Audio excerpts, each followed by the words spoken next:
Good morning mga idol. Andito tayo ngayon sa may Narbacan, Ilocos Sur para umattend ng training.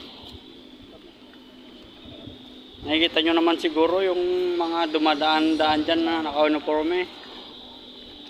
Yan mga idol, yung mga tropa natin dyan sa may Narbacan. Salamat pala sa mga tinuro nyo sa amin mga sir.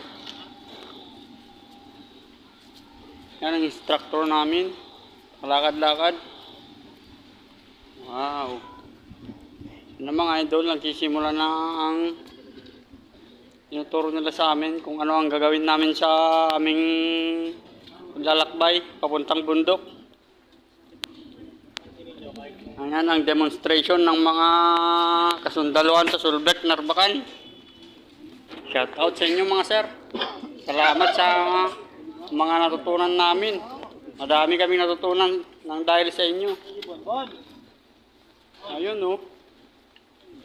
Yung mga posisyon ng mga sundalo.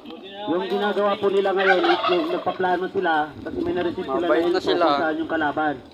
Magaling pa silang magturo.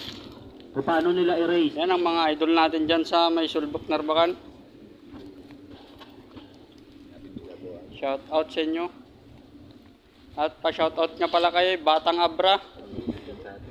Nanonood Kaya kayo. makakandak sila ng Leaders Recon. Shout out sa iyo, Batang Abra idol. Team Leader, Team Sergeant, Radio Operator, Alpha Pointman.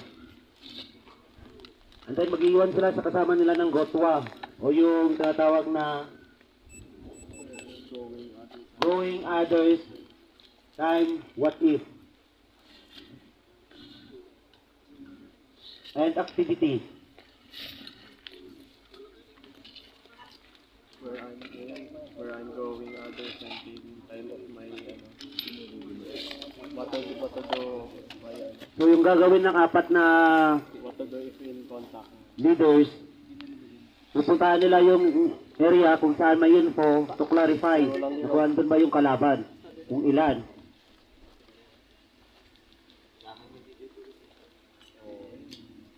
Alam namin yun. Yun yung